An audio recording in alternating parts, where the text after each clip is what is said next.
Just another. I just what? Cause a girl playing ball.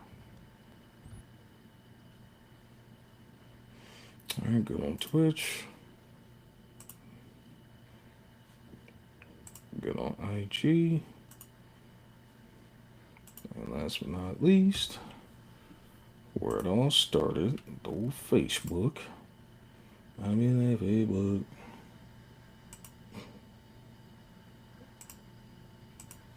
Get the old charity shares out there.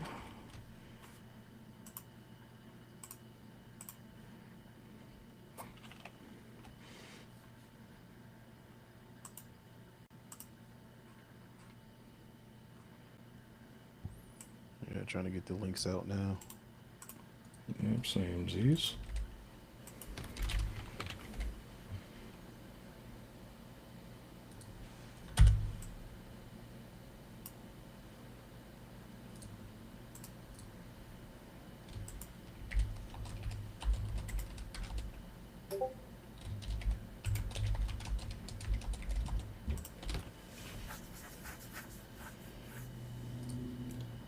Oh, come on now. We about ready. Come on.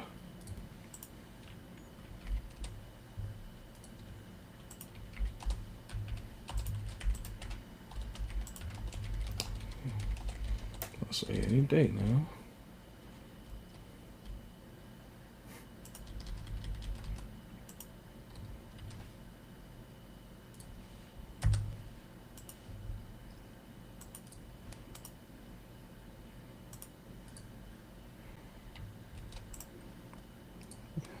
And Twitch is up too. Yeah, we good. I just can't pull the one page I'm trying to get to up, but weird. Good old meta. Always like to act weird. You need to cooperate. But we are good though. We are going to get the show on the road.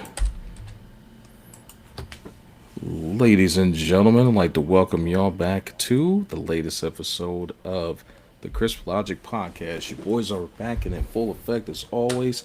It is your boys, Jordan Frost Mitchell. Got the co-pilot with me as always. Yes, sir. The man, the myth, the legend, Zay in the flesh. We are back with installment 49, people. Have a good one in store for you. But the good old, as some people say, best time of year, but the March Madness, the best tournament on earth.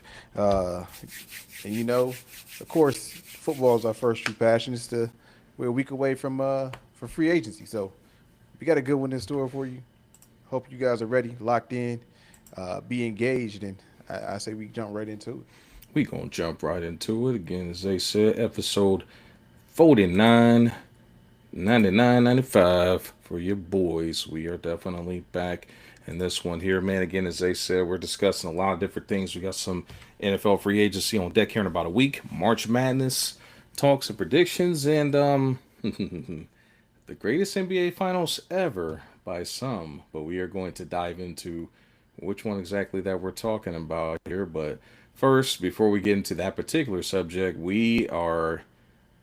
I know what we said, a few weeks ago, we're going to be bidding goodbye to the NFL for a little bit, but as they said, it's a year round thing, and it is time to talk more pro football. So if you have not been paying attention, NFL free agency is very, very close. We're talking within a week from today, if I'm understanding that correctly, or yesterday.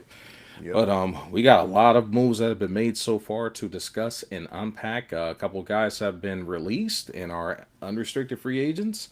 A couple of guys are in limbo with franchise tags and all that nonsense, business decisions being made, and couple of surprising moves that were made here, and we're gonna discuss a couple of those while we at it. But nonetheless, NFL free agency means the new league year is about to start, and there's a lot of shit to discuss here. Lots of it. But if you have not been paying attention, a couple of guys that have been released as of today, or at least within as of They, today, as far as these guys are they've unrestricted been free agents. notified. They've been notified because they Notified can't be that. released until next week. But they've been notified that they will be released at the stroke of midnight. At the stroke of midnight, some very big notable names, some guys that can possibly change the team's fortune. A couple of potential guys that are on watched or has been alert. A couple of young stars that are surprisingly going to be unrestricted. I'm glad one of our super fans is, or really the third man of the team, is tapped in for this one because we got to discuss one of your boys that is now officially an unrestricted free agent or will be an unrestricted free agent. But a couple of guys here to discuss here. I mean, you got big names out there, Zay. You got Tyreek Hill, Kyler Murray, Kenneth Walker III, Trey Hendrickson, Stephon Diggs, Alec Pierce. We got a lot of guys. You know, the Debo Samuels, the Joey Bosa's of the world. Got a lot of guys that can contribute, and some names surprisingly are available here, man. But what would you say was the biggest shocker for you that you heard that will be an unrestricted free agent heading into this NFL calendar year? He's more like as far as like a straight shock. Straight, you didn't see it coming, or it doesn't make sense. Like, what would you say is your biggest one The that you're one like, I what the hell? didn't see coming with it being like unrestricted and him not getting almost like the Kobe deal, I guess you could Mm-hmm. say, or just like you done so much for the organization, we gonna make sure you retire with us. Is Mike Evans, bro? Mm. Like him being free. I know he'd be 33 this year, but Yeah.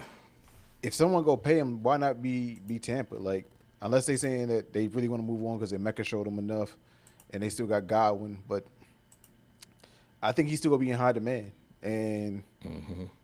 you know, maybe this plays a part into why the trade that happened today happened the way that it happened. Further, I'm thinking about it because I wasn't enthused about He did the. dirty. I was not enthused about the way about the DJ Moore trade. I like Yeah. DJ. I actually like DJ as a player. I love him as a Mm-hmm. player. Just as what I feel Buffalo needs, I don't think he answers that billing. Mm-hmm. But another thing I didn't take into consideration, which may make it work, Mm-hmm. is Joe Brady was his OC in Carolina, and now he's the head coach. So Okay. maybe that's why he actually targeted him specifically and not AJ Brown. And maybe that at least opens the way to go for them to go after either Mike Evans or a young Alec Pierce as a deep threat to open it Okay. up and let Shakur and DJ work underneath. That could also be in play. That so Mike Evans was my shock because Mm-hmm. of like he's in like rarefied air to stat wise as far as what he's done. I think he's in the category with just him and Jerry Rice. Their first 11 seasons Mm-hmm. or 12 seasons being the 1,000+ yards consecutively. So he's in rarefied air. First ballot Hall of Famer. Mm-hmm. Um, in my opinion, he also got the bowl to go with it. No argument there. So yeah, that was my shock. The I fact that got he's not going to retire a Buccaneer. I gotta concur. That's definitely a major one, and I that was one that kind of slipped through the cracks as far as I'm concerned. I mean, you just would have thought again, won a bowl, mad records, been a major impact player. I understand the health concerns, you know, being in and out of the lineup over the past couple of years, and obviously Father Time is starting to slowly make its ugly presence as far as he's concerned in particular. But now that's definitely a shock to me, man. But the one that got me, man, and maybe you're probably gonna feel a little bit differently, given that it is your squad that did it, man, was Trey Hendrickson, man. I mean, you clearly had an opportunity to get something for him, before it got like late in the clock and got to this point where you're just now losing somebody of that caliber for nothing at this point. I don't know what's going on with the Bengals and what the strategy is like with him. I mean, I don't know. Would you say this was just like a cap casualty at this point? I mean, obviously they got a lot of resources tied up into the offense and them trying to, piece it together with the offensive lineman. But your opinion as far as the Trey Hendrickson like situation with him just like basically not going for nothing. Our organization is shit. Like, it's that simple. Like, basically, they just wanted to please Burrow because he said he wants Higgins. At some point in time, someone got to put on their adult pants and be a fucking GM. And be like, look, we love T, but us giving At what 30 cost? million to T and 35 to Jamar doesn't make sense when our defense is so terrible. Like you have you have to say, hey, Tiggin, like Higgs, we either got to trade you or you got to walk. Preferably a trade. Like teams, like we just seen a second rounder go for Moore. He's 6'4". He's probably really can be a one in some offenses. Somebody probably would have gave up, especially like a late first round pick, Yeah. if not a high second rounder for T. You add that draft capital. Hell, Trent McDuffie just went for a first, a fifth, a sixth, and a next year's third. I'm not saying T would have been worth the exact same thing because Trent got an all pro, but like if you would have got a second, a sixth, and like a next year's fourth or next year's fifth, go do it because you need all the help you can get on the defensive side of the ball. Yeah. Or trade his ass to Vegas and be like, hey, what you want? What you want for Crosby? Bring him back to the Midwest, and then you let Hendrickson go. Yeah. Like Hendrick just doesn't want to be in Cincinnati, which I don't blame him. Like if you a 2-time sack champion, back-to-back years, and they don't want to pay you, fuck you too. So I stand with him. Like I can't even be mad at Trey. Like Trey had the production to be like I should be the highest paid, but if you throw on tape, you know that he's not better than the two other dudes in his division. He just has a bit more sacks. Like he's not better than TJ Watt. He's not better than that freak up in Cleveland. He's not. I get it, and he's not better than Benito either. Out in Denver. He's not better than him. But you got to factor in he was ranked number 4th, if I remember correctly, in sacks this past season. Only to two of those guys you just mentioned. Not this past season because he didn't play, but I understand all that. Right. I understand all that with Trey. He deserves the money that he wants, but I can't justify paying you more than up in Cleveland, Myles Garrett or TJ. I think both of those are still better players than him. I think Benito is better than him right now. So he wants to be the highest paid because that's what his production says. But at the same time, with that production, you getting those sacks is because we've been behind in games. Like you're still giving up touchdowns on the defensive side. Like so, your sacks aren't drive crushers. They're not in clutch time situations. They're not really making a difference. They're empty sacks, really, when you think about it. So. Yeah, like let him go, free up cap, and then you bolster the entire defensive line, not just him, because we need help everywhere. Everywhere. So I just can't. I mean, but man, that kind of speaks to the direction of the franchise, man. Just I'm like, you can't let a smile like that for nothing, man. Even if you got to ship him out for like a fifth or something, man, you got to get something in return for that kind of a talent, man. But no, you definitely. He should have been traded last year. Like, looking at the trades that happened during the season. There's no reason you couldn't have got some second round draft picks from him when Quinnen went for that. So he's on the same lines of a Quinnen. Like teams would have gave that up. So you got to make that shake. You got to add draft capital. You got to get your young guys in. You got to build up the defensive line and the offensive line. Like it's cool and it's cute when you got Joe Burrow and you out there got the aerial assault. But anybody that's actually played football knows the game is won and lost in them trenches. Who nastier? That's where the games is really won. Like you look at Philly. Philly looked great when they won their bowls, but they had the best offensive line of football. Like you and arguably the best defensive line. Like you win in them trenches, so you can let everybody else play freely. The trenches is where it's won and lost, and that's something that we will not address for some reason. So until we get that right, we are going to be a shiny object that looks cool, but just has some bad defects and malfunctions. Welcome to being part of Bingo Nation, fellas. So that's where we at with it. No doubt, man. I got you. Well, a couple of other moves that we got to discuss as a part of that being two there. And we had some dialogue going back and forth between Money and JB. That's what I wanted to trust. That's what I want to trust. Look, when you are a Super Bowl MVP, you deserve to be fucking paid. Facts. Because, like I said on here, and I said, we're going in. Darnold just didn't have to monumentally fuck it up, and they was going to win that bowl because of the run game and the defense. And the thing is, now you kind of have to pay him because guess what? Now you don't have your second back next year either because Charbonnet tore his ACL in the playoffs, so he won't be back next year. So who you handing the ball to next year?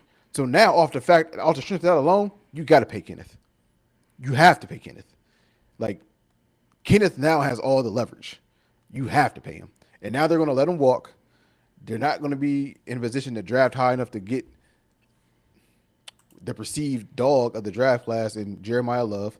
Now, unless they want to do their scouting, like, look, I think we can replace his production with Nick Singleton or Katron Allen, maybe, and on the cheap side, and both keep the defense. But I'm not going to put all my eggs on a rookie.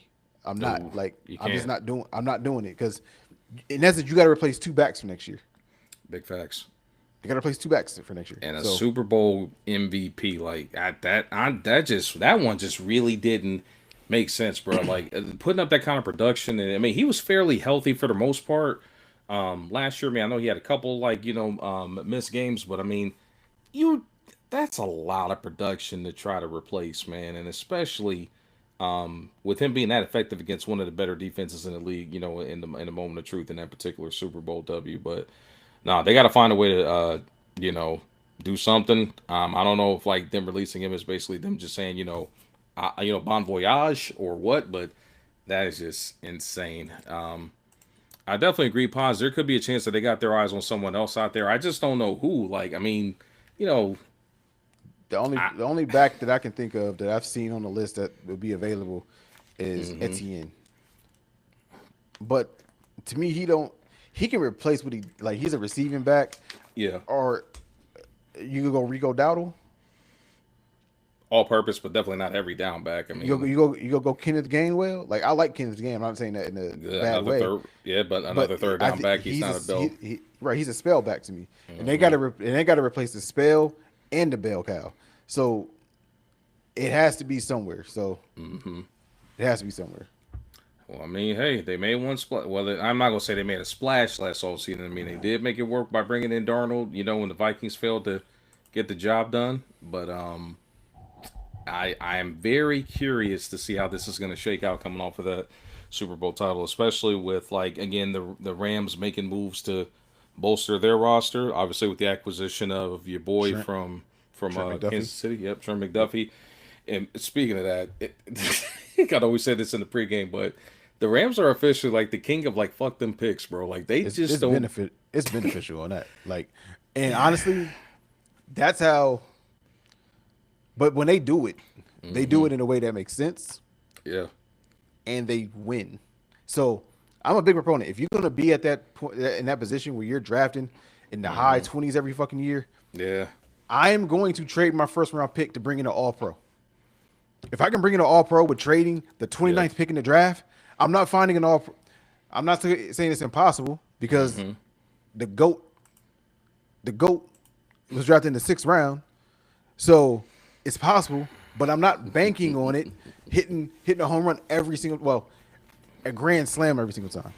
So you can't bank on that. So if I can get a proven all pro for the 29th pick and a funky ass 5th and the 6th, I'm doing it. These are dudes, the 5th and 6th are probably dudes I'm going to end up cutting anyway or moving to my practice squad. All right. So depending on right, it's possible, but the majority of them practice squad guys are people that don't make the roster, and it just is what it is. It's the nature of the business. So if I can move that and bring in a Trent McDuffie, all pro, I won that fucking trade. In essence, I gave you a 2nd rounder for all pro. Yeah, great.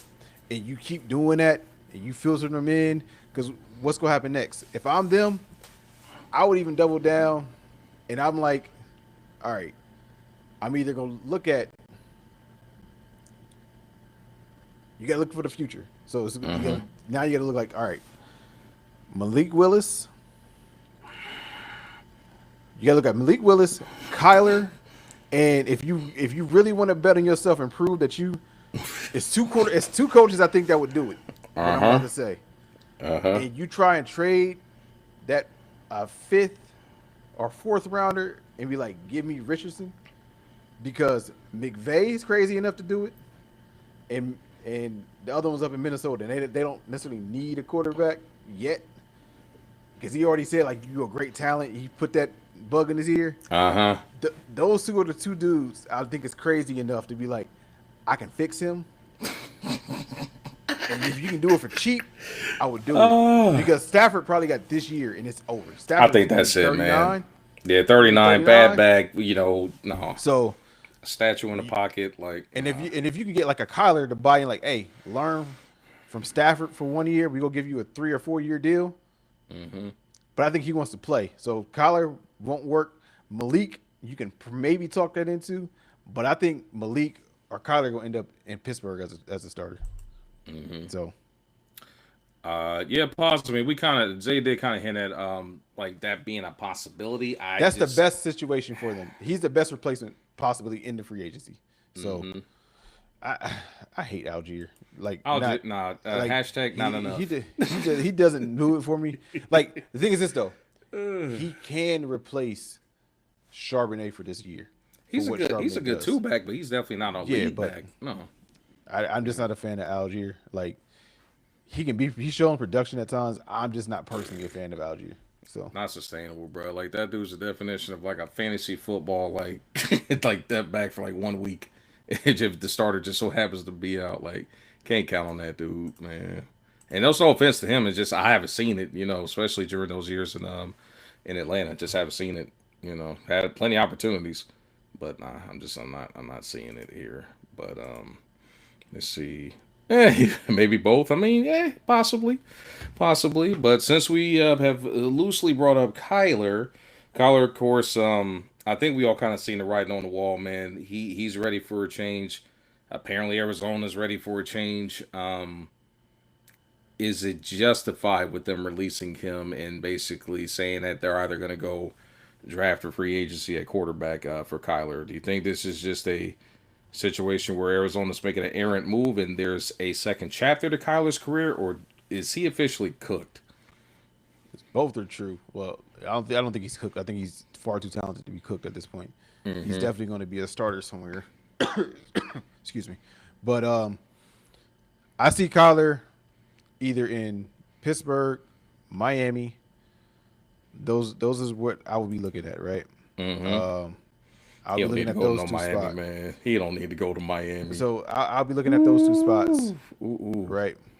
Or the Jets, but like Pot's right. He's already been linked to him. Like the Jets gotta have somebody. Justin Fields ain't gonna work. Matt White ain't gonna work. The other dude ain't gonna work. So, I'm not drafting Ty Simpson.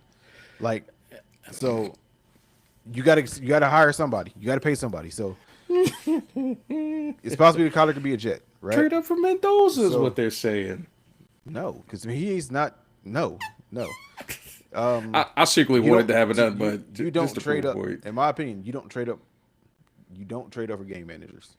No, and I firmly agree with that.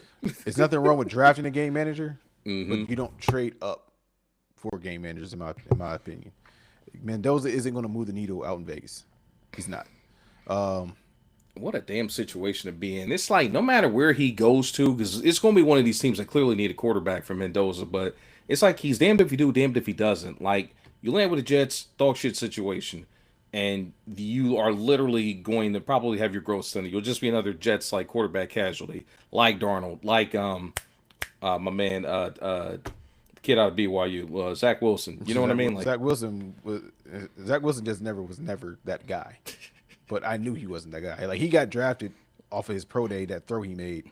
Yeah. And it doesn't mean nothing. It wasn't in the course of a game. Like I always knew that was fool's gold. But I'm not a GM. It's above my pay grade, even though I feel I'm better than most GMs. So Kyler needs the right fit. Aaron Glenn might be his best option. I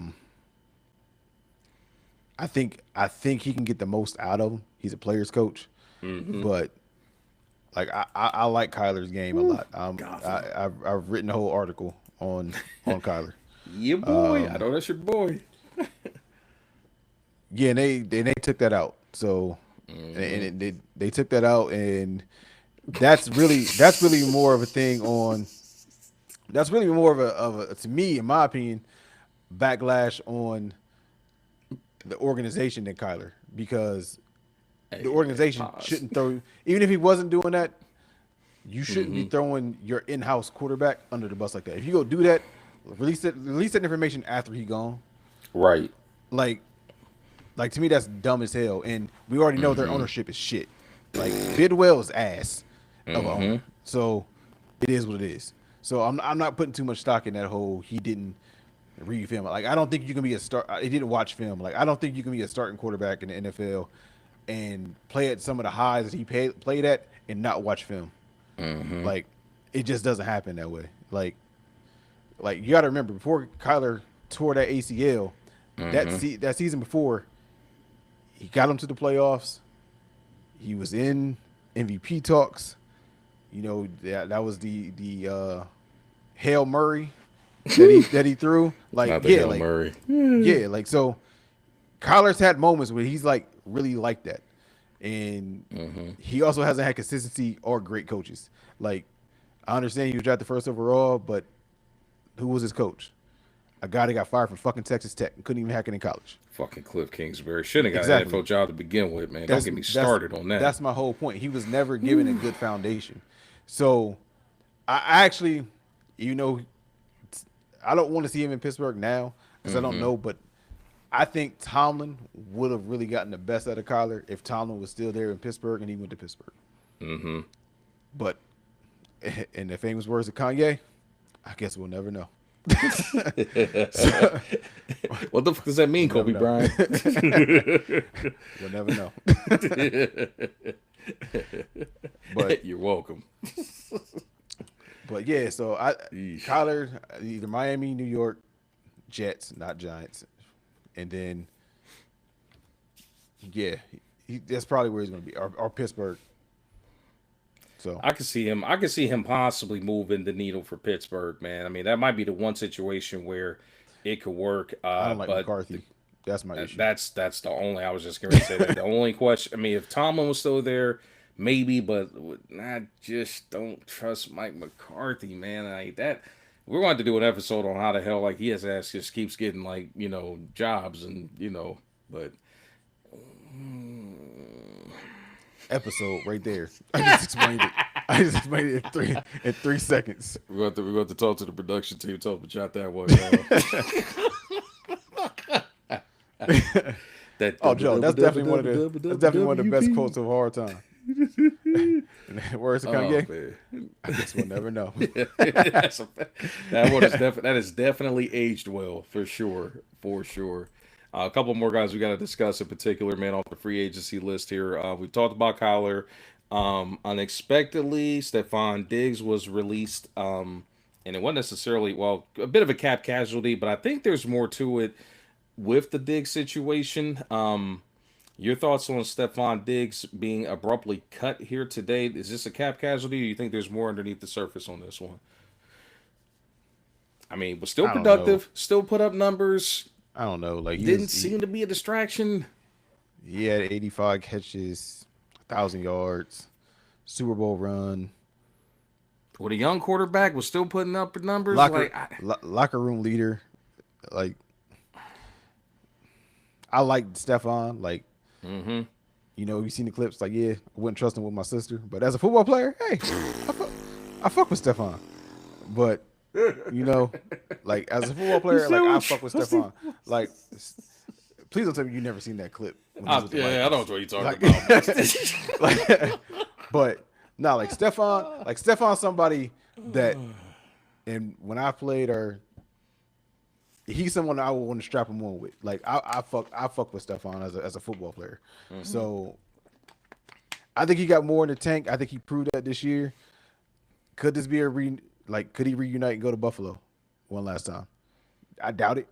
Like I don't know if he's a circle back kind of guy, but he could definitely be somebody's slot receiver. Like The dude's still putting up reasonable numbers for a starter. Now I don't know if 26 million is worth that kind of production, but because that's what he was projected to make before that cut happened. But It's tough, man, because at some point you are going to see a decline, but I don't know after how good he looked with a young quarterback throwing him the ball this past season if this was like a chopping block thing. I think this is strictly like financially related. And to the Patriots' credit, they have gotten a lot out of a bunch of like recent draft acquisitions and younger players. I mean, they've gotten some great production out of their guys. So who knows? They may be trying to target somebody in the draft as a cheap replacement. They may be shopping for like an inexpensive receiver. They could be looking for like an Alex Pierce maybe to come in and as a replacement. But I don't know. Or if he's cheaper, why not bring in Mike Evans? Yeah. Still bring in a veteran leader, Yep. possession Yep. guy, chain Big mover. target. Yep. So Yeah. And you could probably get him at a reasonable price. I mean, probably a lot cheaper than 26 million, but you know. I don't know about a lot cheaper, but I think cheaper. Like I don't know about a I- lot cheaper. Mike go want to get paid, bro. Mike want to get paid, but like, Mike go want to get paid off his name alone. Like let's not shortchange Mike. Like I'm not shortchanging him, but because if Mike gets healthy, he'll walk 1,000 yards. And he'll walk 8 touchdowns. in his sleep. Eight and 1,000 yards. That's walking if he's healthy. Like I think he still had 5 touchdowns and missed like 13 games this year. So Which is like insane. Like Mike is like that, y'all. So Wandale Robinson. he's a slot merchant. You can do to Giants. Like, Slot merchant. oh, he is. Like Slot merchant. I love like it. he would be fantastic in San Fran's offense. I don't think he would work in Seattle because they got to replace Raheem Shaheed, and I don't know what Cooper Kupp. Not Cooper. Yeah, Cooper Kupp is doing. I don't know what Cooper Kupp is doing. Also, be about to say flag, but Yeah, I knew what you meant. I don't know what Kupp is. I don't know what Kupp is gonna do. Yeah. I just don't know exactly where he fits. Like he fits in the Giants, but he's a system receiver in my opinion with Wandale. So he has to have the right fit. Right. And I just don't know exactly where that is outside of like a San Fran, almost like a West Coast system. I don't know where that is. My boy must have took a bathroom break. He said how we feeling about Demo getting shipped out. I mean, we kind of hit that already, but you know. No, he definitely earned his He payday. definitely earned his money. But I just don't know where he fits in to have equal or greater production. At the end of the day, he's a 5'7" slot receiver. So, yeah, that's. I mean, especially at the type of money he's going to probably try to command. I mean, I don't know. Maybe at Washington. I don't know. Like, I don't think he helps Washington. Like, you don't think so? Alongside McLaurin, no Debo coming back. no, not in my opinion.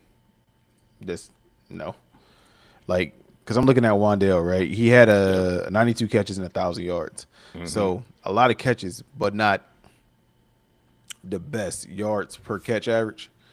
Like, Gotcha. A little over 10 yards a catch. No one cares about David Montgomery. neither does the Lions, and neither do the goddamn Lions. But I knew it was coming. Like I hit it on a couple weeks ago. Like they got to pay Jameer, and he's the replaceable one. So if I trade him, get draft capital, I can go get, a big bruiser back in the draft to replace the change of pace back, right? So he's the one that got to go. Like it's the kid out of Clemson that went to the combine. I'm not the biggest fan of the underwear Olympics, but when you 6 foot, you 6'1", 200 and I think he's 30 pounds. He ran that 4.4, and he's which is crazy to be a 6'2", 6'1", 230-pound converted receiver to running back. He can make some noise. Like he could be someone that Detroit's targeting. Like he's faster, possibly just as strong, and he's just as big, if not bigger. So, and I can probably get him in the 4th or 5th round. Yeah. And we had to shore up our offensive line. So the Lions ain't gonna be the same if they don't shore up that offensive line. So It was a good move. It was a good move. Now I just don't know what Demo's gonna do in Houston. We see they really this past year didn't do anything with Chubb or Mixon. Joe Mixon. I know He Mixon was didn't out play. with injuries, and I think what's the rookies they had. Name Pierce slipped was my the mind. veteran. Not Pierce. The one I from know USC. you're talking about. I know he's from USC. Woody Marks. Woody Marks, yeah. So yeah, like I don't know what his future looks like. Like, and I don't know what his production is gonna be. So He just showed some shit. It was nothing Woody Marks. I was like Washington. Who? it's Woody Marks. I got you. But yeah, I mean, it's a decent situation. I mean, this is kind of Houston's trend. I mean, they're the kings of like taking in like backs that are had names previously or cap casualties and trying to get something out of them. I mean, we'll see. We'll definitely see what goes on there. Last one here we got to talk about here before we move on, which you already know this is my favorite subject because I called it before or at the end of last season. And funny how 1 year later exactly, here we are. Should have happened before the season started, but here we are. Tyreek Hill, of course, one of the final casualties here for the Dolphins season. And so many question marks, man. So many question marks. Nasty injury we're coming back off of. Older. Is he still going to have that same kind of pop? Will he work in someone else's system? Is the cheetah finally cooked? Or is there a chance he could be somewhere else and still be effective next season? I think he's going back to KC. I knew he was going to say that, bro. I just had a hunch he was going to say that. And we ain't talked about it. Yeah, like, we loosely talked about it. I feel like I see what's about to come in KC. Like it's all coming full circle, right? So Matt Nagy out. Who's the coordinator now? You know? Can't remember what the top of my head. They have brought back Eric Bieniemy. Go figure. They have brought him back. Interesting. So now, okay, if you bring back Tyreek, you reassemble what you got you the think Holy the Trinity Avengers back. are. You bring back Travis for one more year. I know Patty coming off the ACL, but if they can go get a veteran to stabilize the ship until he comes back, and then this is what I think is going on in their front office to make a playoff run. Oh God, why not? And then if they can make the playoffs and make a run, Andy retires. And Eric finally gets his shot and becomes the head coach. That's what I think is happening right now in KC. Might as well, boy, came with a whole damn movie script and like with several parts and prequels and sequels and off the dome though. But as crazy as it sounds, it's not far fetched. It is very realistic that could be the case. Because when you think about it, their ship kind of started like the boat started rocking when like a lot of those pieces started shifting elsewhere. They started looking more and more vulnerable. And once Eric Bieniemy was out the picture, I mean, that's when clearly their offense started to show signs of being like vulnerable to some degree. I am not necessarily mad at that. However, I think that's the only situation I think where it could work and he could be just as effective as he was for Miami. And obviously during his previous tenure there, he will fit right into their system. There's some chemistry there. It's just a matter of if it could work. I mean, they did kind of make it work with bringing back Kareem Hunt after, an unexpected divorce. So, I mean, it's not far-fetched. They have been very receptive to like bringing guys that worked in their system back before. So it could be another case. It could be another one that could absolutely help them. And they've been searching high and low to replace that deep threat. They've never been able to do it. Even though they won a bowl, right? They still haven't been able to do it. So, yeah. To me, it makes sense. That would be one hell of a receiving core to have to defend. Rice, Worthy, Hill. Right. Shit. Right. Video game shit. Video game shit. Shit. And then if you want to get ignorant, and if you really want to get ignorant, they got some money to splurge because they just freed up a lot of cap with trading McDuffie. What if you convince, say, Juju, you out, and we also go convince Stephon, hey, come ring chase. Because, and this is also, This one. I know this is, I know this is a different sport, but look, Uh, the fact that we are 10 months removed from last year's playoffs in the NBA, and Jason Tatum supposed to be making his fucking debut tomorrow night. Why also isn't wild it? shit, Why isn't it that Patty won't be ready come week 5? man. We seen crazier shit. I mean, we seen a lot of shit. I mean, hell, go So back further than that. Shit, we saw what AP, happened with look at AP. AP. Yeah, Like shit. his happened in the playoffs, right? And Yeah. it started next season. His 6 still months. haven't. Yeah. 6 months on a usual 10 month like damn near whole season like injury. You know what I'm So saying? So I'm just saying. I'm just saying. People say the NFL is scripted. I'm just saying. They may need to hire your boy if they script shit because scripted shit. Fuck scripting and shit. This is like real life Star Wars. Like they fucked the Death Star went down and they built the second one out of that motherfucking like just fucking reloaded. Like shit's insane. Yeah.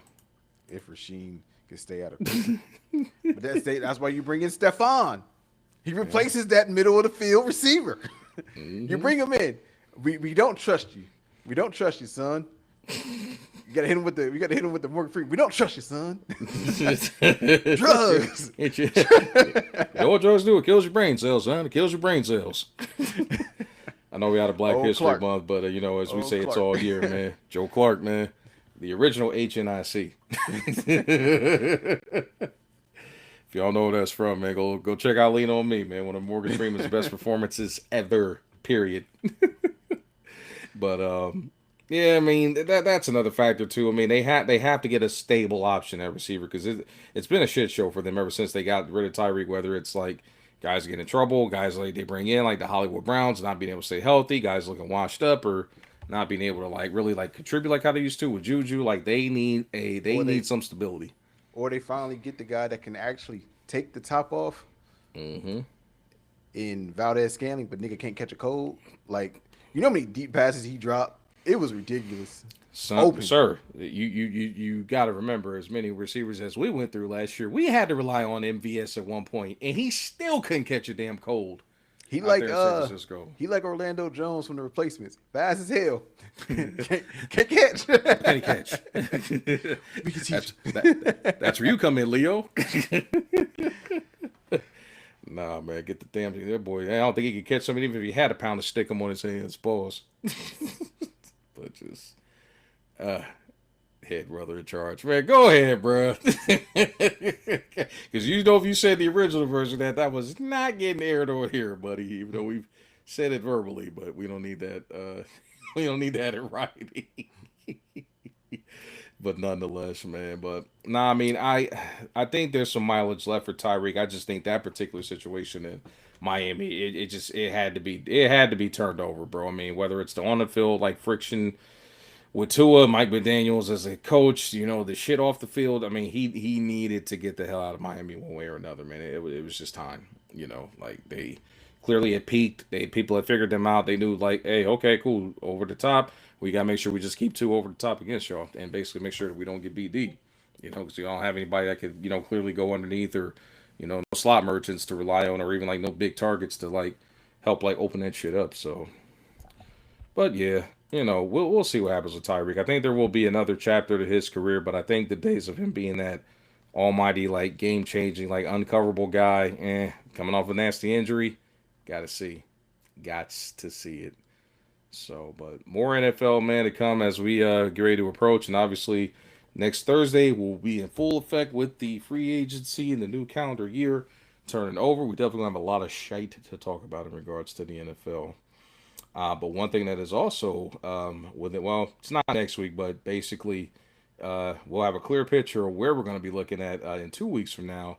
As they said at the top of the episode, it is the most wonderful time of year for us basketball fans because though the NBA Finals is still a few months away, there's another level to the sport of basketball that owns the month of March, and that is men's and women's college basketball. March Madness is imminent. The tournament opens up here in 2 weeks. First four taking place on March 17th and 18th, and then the first round will officially open on my favorite day of that week, that beloved Thursday at 12 noon. Brackets get locked in. We got a shitload of basketball games to get played, both on the 19th and 20th. Nonstop basketball from the top to the bottom, man, from 12 noon until 12 midnight, man, however way you want it. But this is always my favorite time of the year, man. I mean, for several reasons. Obviously, the tournament's at the top of that list, man. But you got the weather breaking. You know, even though the clocks do spring forward, we are going to lose time there this next weekend, which is going to be trash going into next Monday. But you know, we got that, man. But this is just it's one of the most beautiful things that are still exist in sports. Period, man. Because no matter what, even in the NIL era, even in this era, the top dogs still find a way to get it done in the month of March, man. Whether it's, teams that get disrespected on their seedings, got to make the damn world tour of the country, not close to home. Whether it's those, big dogs, one and dones, freshmen that ain't got the chemistry going up against those fourth and fifth year seniors that's been playing together. And I think it just even highlights more with the transfer portal these days, man. It makes it even that much more interesting because, it's really all about who's really committed, who's hungry to go out there and in some cases, there's some guys that, you might be looking at a second round, projection right now, but this is your ultimate opportunity with the national spotlight on you, man. Big TV, your people's now getting a chance to see you from wherever they at in the country. You know what I'm saying? It's that time, man. But Zay, man, how you feeling about March Madness coming in here in about 2 weeks, man? That favorite time of the year, brother. I'm excited about it because you know who one of the top dogs is. We know. So, yeah, I feel good about this year. Good old Yaxel. I feel good about them. I feel good about my boys. Oh God. So I think it's a great time. The Big Ten is they something. So Big Ten projected to get 10 teams in this. Yeah, projected to have 10 teams in. And five of those 4 top 8. Five of those are predicted to be in the top 3 seeds. Like 3 seeds are better. The third seed are higher. 5 of them. So that Michigan being a 1 seed, Michigan State, and Illinois I think projected to be a 2, and Nebraska and Purdue I think projected to be 30 seeds. So that's 5 that are top 3 seeds across the 4 regions. So I'm like we'll see. Michigan has everything. Like that's what I'm rolling with on my bracket. There's no shock there. But it's also not just off a fandom. Like watching them play. Yeah. They have decent guard play, great wing play, and they have bigs. And we know come tournament time, guard play and bigs is a big thing to have, especially if they're older. If they are older, it matters. I'm not saying they're unbeatable. They're definitely beatable. I think we have 2 losses on the year this season, so we're beatable. But it takes an effort. Like they ain't been blown out. They lost to Duke in was it Wisconsin? I think it was. But I think so. Yeah. So yeah, like we'll see. But we've also beaten top 5 teams by 40. So it's March Madness. Anything can go. Who knows? They may get to the Sweet 16 and David knock on that door. It happens. Like it happens. Like it happens. Hey. And in our lifetime, we've seen history. We finally have witnessed a 16 upset a 1 seed going back a couple years back. Yeah, so it happens, and it's the best time of year. Even though that 16 versus 1, I just threw my bracket away. So, don't tell me you had Virginia going far in that particular year. I think I had them in the Elite 8. I did too. It didn't totally toast my bracket, but I know it snapped quite the few.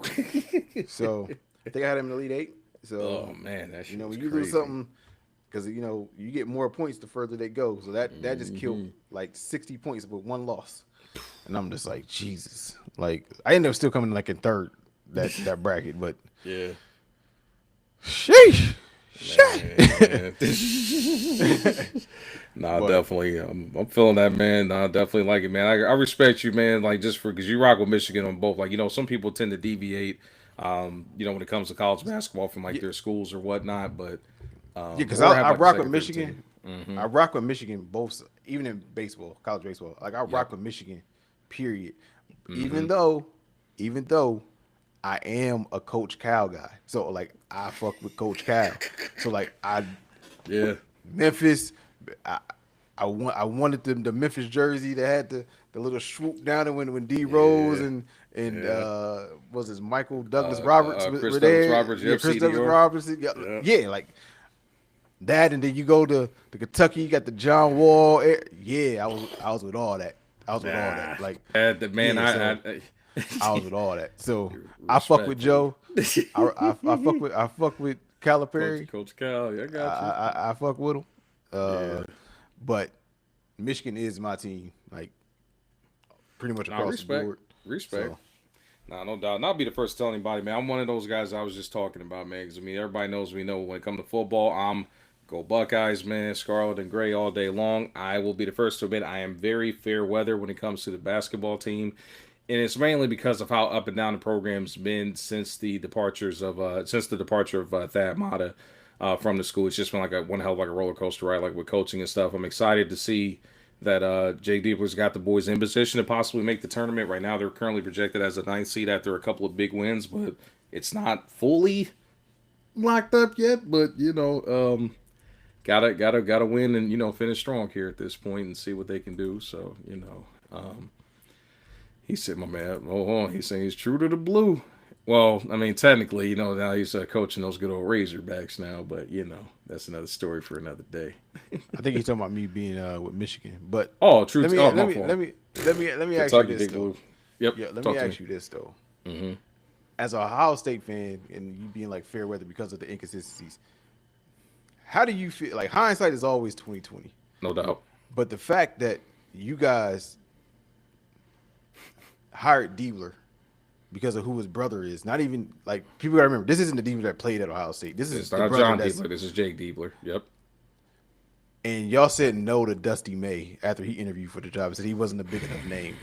And then he goes to Michigan Why you and gonna he's do doing this to me, man? And he's doing this. Why you doing this, man? like like Dust like to me Hey. Dusty gonna did one of the hardest things ever when he when he went up to the going to Michigan State in front of the student section and took that seat before the game. One of the hardest optics you'll see. Like Dusty May got my respect to a whole nother level with that. Like it's No, one no of the doubt. illest pictures I've ever seen. No Especially doubt. by a coach. Oh So hell yeah, hell yeah. like so the fact that y'all turned him away and said, "Now we gonna roll with Diebler."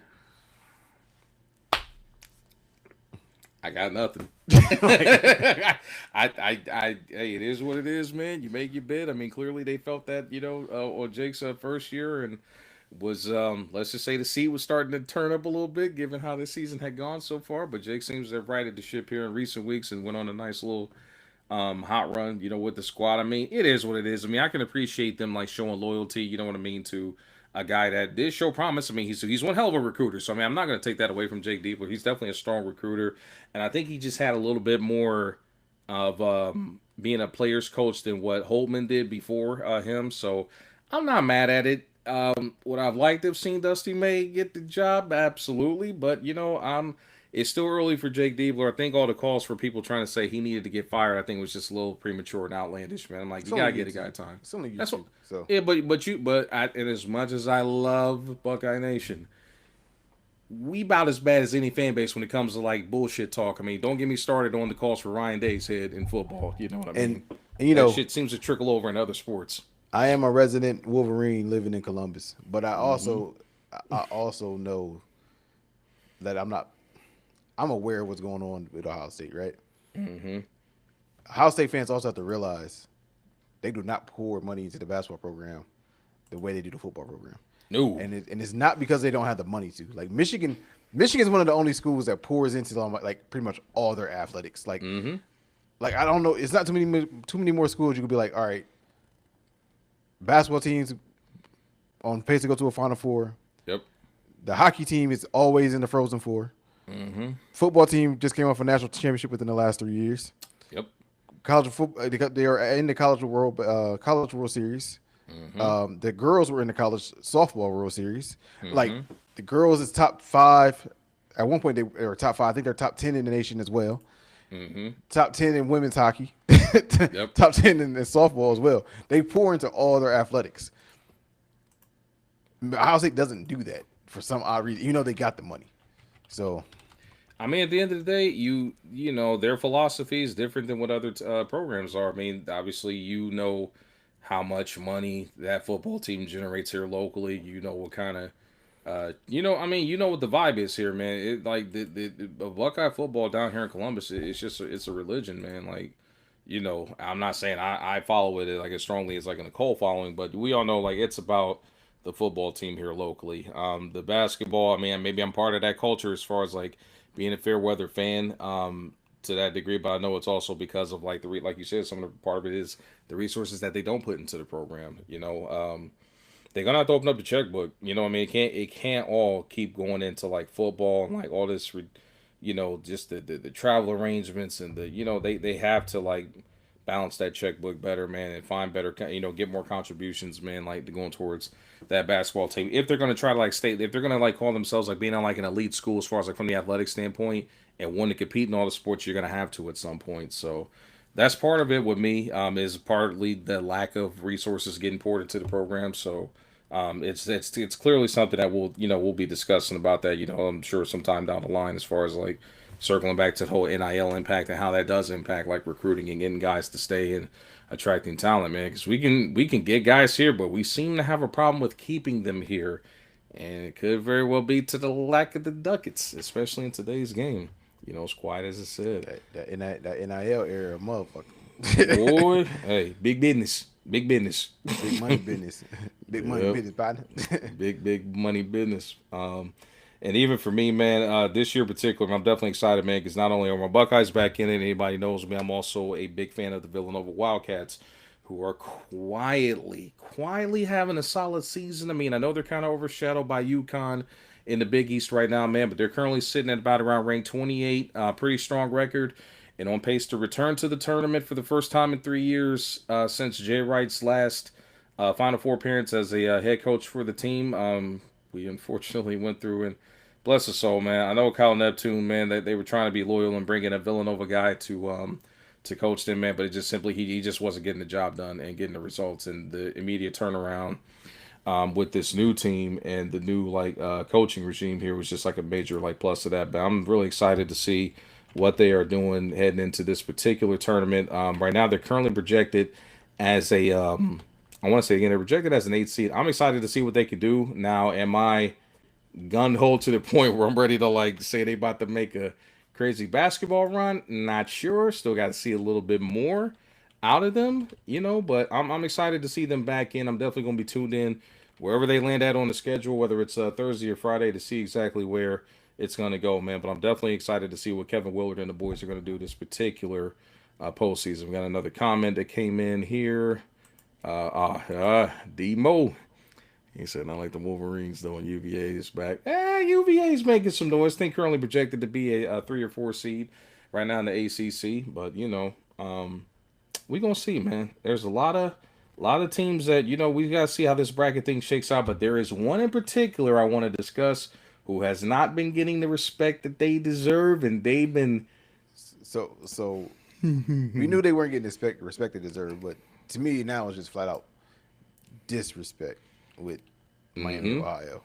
So Yes. for you guys who don't know, Miami, Ohio, out of Oxford, Ohio, small town here. Yep. West Ohio. They are they the only remaining? Only remaining undefeated team currently sitting at 30-0. Yep. Remaining undefeated team in the nation.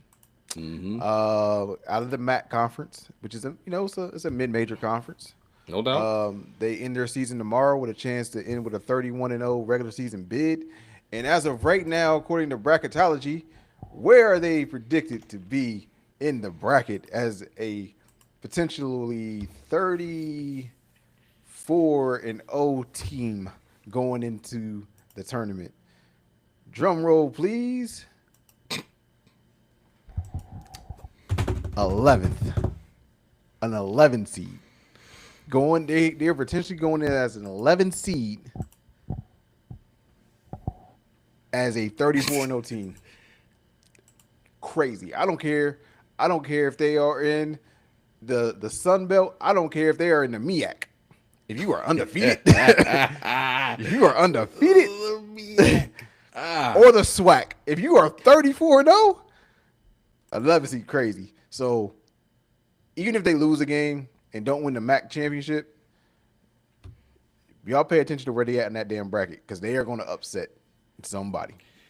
So, They're going, and that's not right now currently projected at 11, bro. But the fact that they are projected at 11, bro, and again the only undefeated remaining team, and it's looking very likely that they are going to run the deck and possibly enter the tournament as an undefeated team. But, bro, 30-0 this late in the season, like seriously, just, like that's just insane, bro. Like, it's ridiculous. Like, yeah, and like Demon said, I don't think they're ranked either, bro. So I don't even think they're ranked, which is crazy. So, I mean, obviously part of that's like strength of schedule. Um, I know that's a piece of it, but it's just bro, the they're fact. 30 Hold and on, 0. they're 30-0. Hold on, they are they're actually ranked at 19 right now. But even still, though, you're undefeated, bro. Like they I know the schedule ain't. They haven't knocked off a ton of big name teams, but like, bro, they're 30-0. That's nothing to sneeze at. You But know the what I'm fact, saying? but like even when you say that, right, it makes it even wilder. In essence, you're saying you're ranking them as a 19th best team in the country.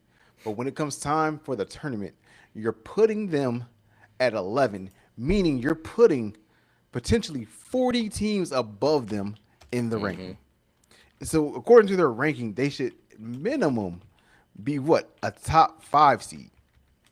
At least Minimum. they should be a 3 or 4 Minimum. seed if you ask me.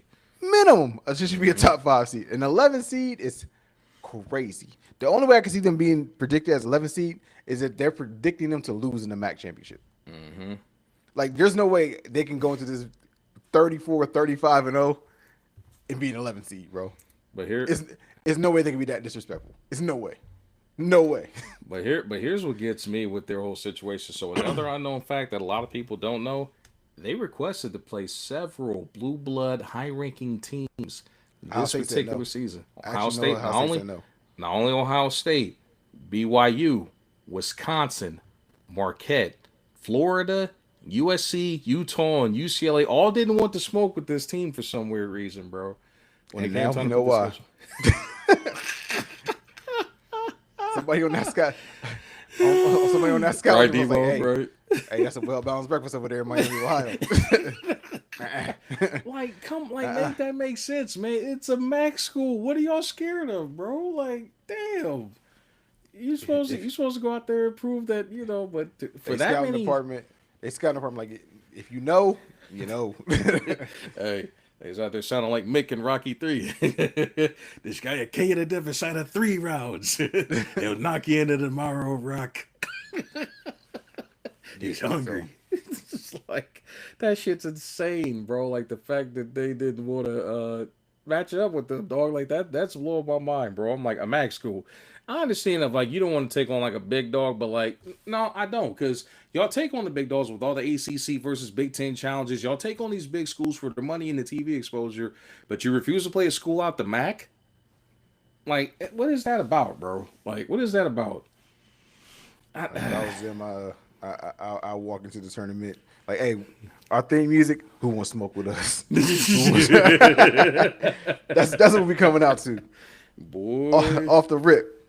Flat out, bro. Like, I do want that smoke, brother. Cause I mean, I get it. It based on like their strength of schedule, it's currently ranked 285th, which is disturbingly low. But I'm like, still undefeated, bro. Still on the pace to win your. I mean, you've won your regular season championship, but they're probably going to run the deck in the MAC and conference. The players can't control who they put in front of them. They play, no doubt. All they can do is line them up and knock them down. As of right now, they don't line up 30 opponents and they don't knock down 30 opponents. So here's the magic question we got to ask, man. Are they poised to make a Cinderella run, or do we see an early exit in, say, a round 2, or do they at least make it to the Sweet 16? Where would you say this team, assuming that they stay at their spot, they come in at like an 11th or 10th slot or whatnot, What Let is your me. realistic thoughts? So the way it's slotted, right? Let me just Mm-hmm. pull up a copy of an NCAA bracket Right, and we still got because ways to go, y'all, because we're still a lot of things left to be done, and see how they're all's going to I just finish want to up here. see how it falls, right? Mm-hmm. Because as of right now, I'm trying to pull up an image. I just need to Mm-hmm. look at. Come on, there we go. I'm trying to see where they line up at. So as of right now, they could make it to the Sweet 16, Mm-hmm. and they're predicted to be in the same region as Michigan. Mm-hmm. Luckily, they're not on the same side of the bracket as Michigan, but Mm. they're on the same side of the bracket as Illinois. I don't think they're beating Illinois. Um, the issue is, as of right now, they first game will be Kentucky. They probably can Mm-hmm. beat Kentucky, but I do not know if they can beat Kansas. So they may be one and done. Like I'm telling you now, if, But if, hold if on though. Patterson Plot if twist. I was about Patterson to play say. if Patterson play, it's a wrap. Uh-huh. If If that's a big if. Big I think if.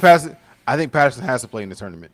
Like the whole I don't feel like a coach. That shit ain't Cramps. gonna fly.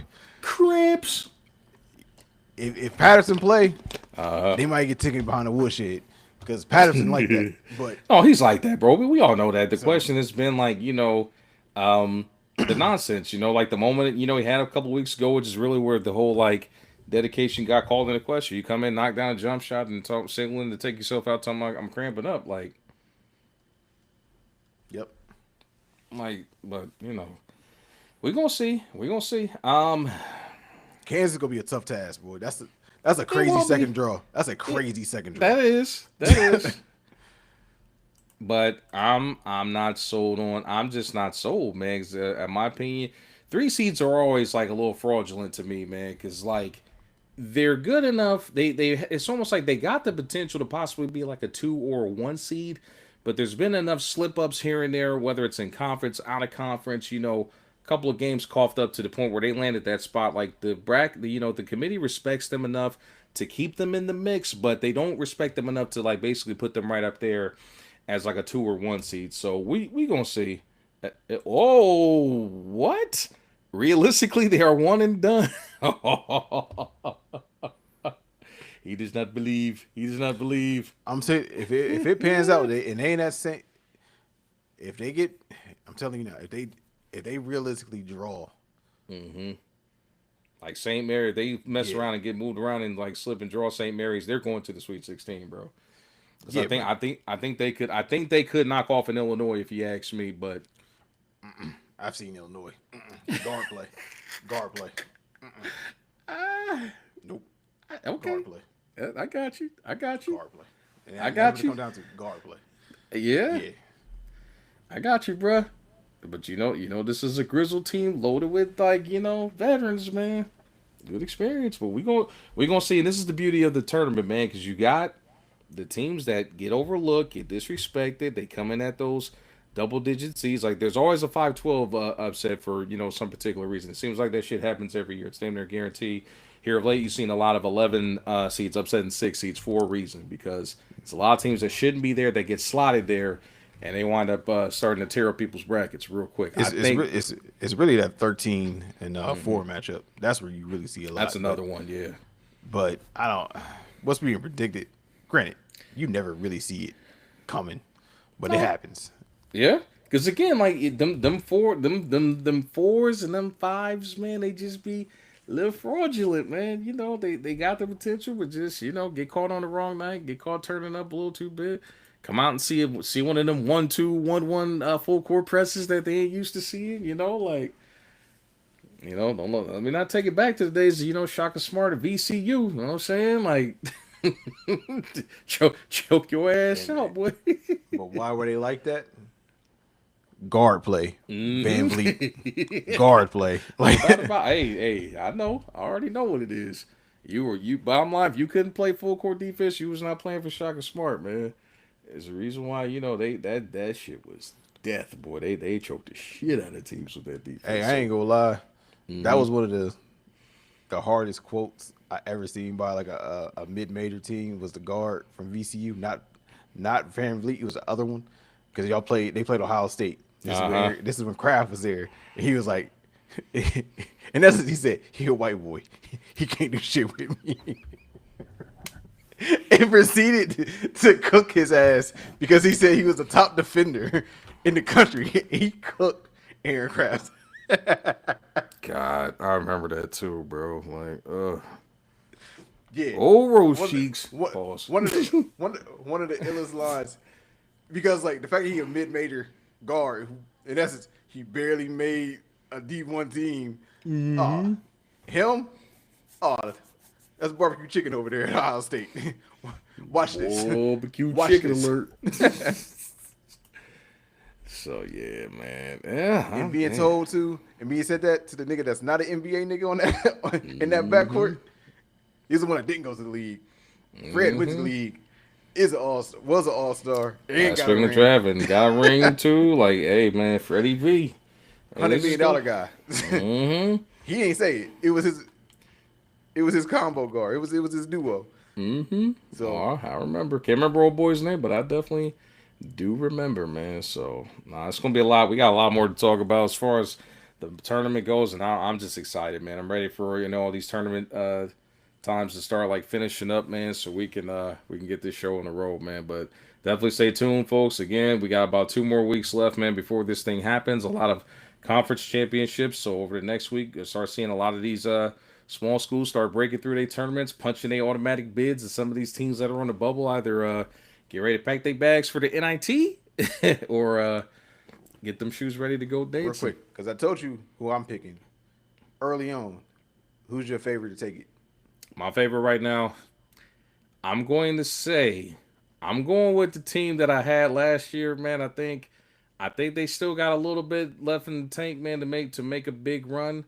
Probably about to land at a 2 seed, but I'm going to roll with Houston, man. Houston's going to be my pick, man, to break through and at least get back to the Final Four, possibly to go all the way. We just got to see how everything shakes out and crumbles. But Houston's still one of my favorites to get back in there. Got you. Cool.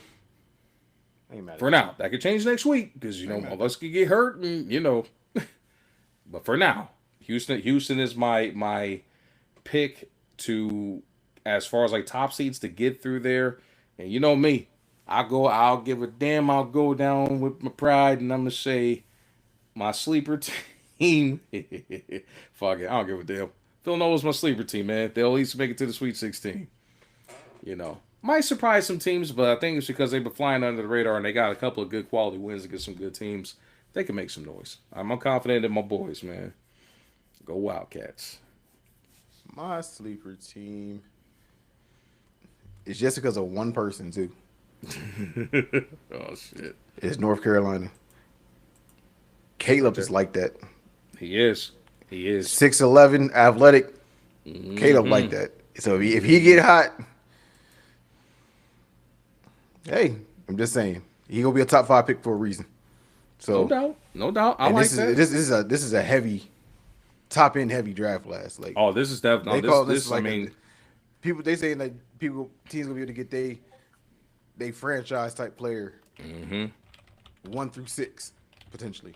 So we go see. So it's definitely going to be interesting. And again, there's a lot of guys that can, solidify their draft stock. There's just definitely a lot of guys and a lot of big names that are going to be on the showcase.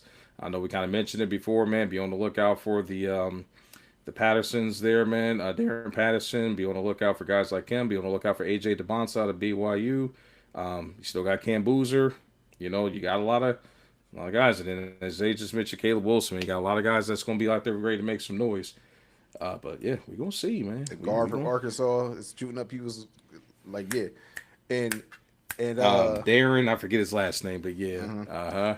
And just the money. So if y'all win 3 games and get to the Sweet 16, how many trips does Fears commit to get there with his little dirty ass? Shady aftermath. Shady. Someone need to put him on his ass. He gonna trip like 4 or 5 players this year. Like, he's definitely on some Grayson Allen shit, man. Like, go ahead, bro.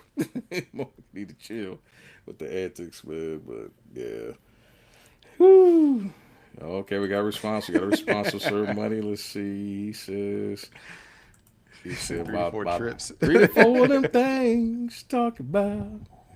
Yeah, he's on the record saying he's picking BYU or Kansas to get it all, and then yeah, definitely Demo, man.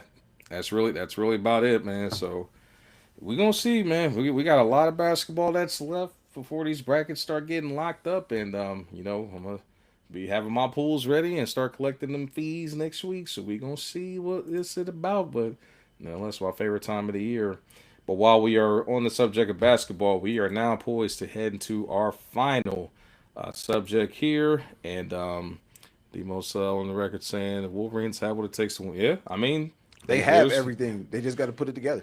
And that's it. we've seen when they put it together. When they put it together, Hmm. there's no one in the country that can beat them. That's Yeah. why they beat top five teams by 30, 30, Hmm. 40. You just don't beat top five teams by 40. Like Nah, that's crazy. nah, that's Like definitely that's so definitely some shit for sure. so when they on, they on. But the question is, who will be on? Like, Hmm. is the guard play go show up or not? So we'll see in due time. But we are moving on. We are And definitely to moving is on. this the greatest finals in NBA history? Some say yes, some say no. Yes, indeed. 2016 NBA Finals, your beloved, not you yourself, Ross, but beloved Bron James up in Cleveland going on with the Warriors. Was it 73-9? Yeah, 73-9 broke the Bulls 73 and record. 9. Yep. Yeah, so best finals ever. Where does this stand at with you, my good sir? Oh shit! Put me on the spot at the gate. I like it, man. I like it. I Where, like where, it. where we go? Where we going with this? Because I might have a little takey take for you. That's fair. That's fair. I'm just, what I'm saying, to letting the good people know, man, to find us, because we about to talk about this subject. So, in my humble opinion, this particular one, in my opinion, without question, was the best finals in NBA history. And here's why I'm going to say that. One, we haven't had as much of an entertaining NBA finals since the 2016 season. I mean, we've seen a lot of good matchups. We've seen a couple of teams, but like, I don't care who you call off, whether it's the Warriors and the Celtics in 2022, Giannis getting his ring against the Suns in 2021.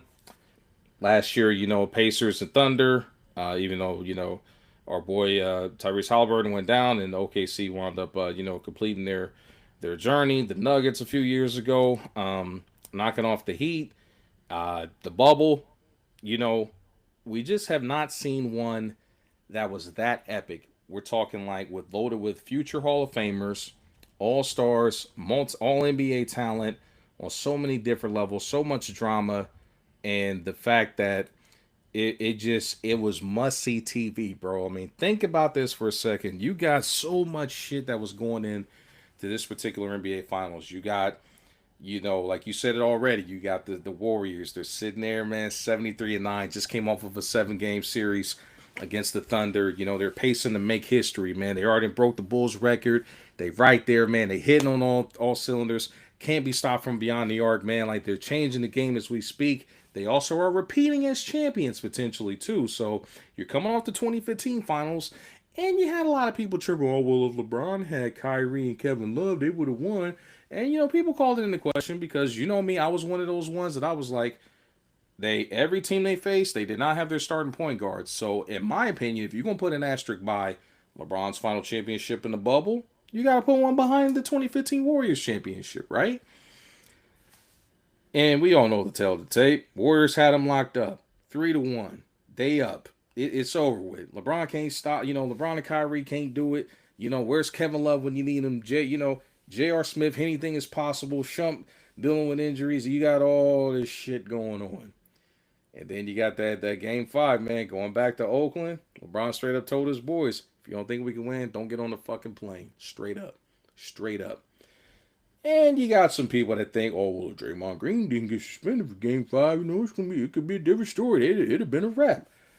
So And then you got the collapse in Cleveland in Game 6. It ultimately ended with my boy Steph Curry throwing his mouthpiece, hitting Dan Gilbert's son with that joker. Like he threw like a damn pokeball.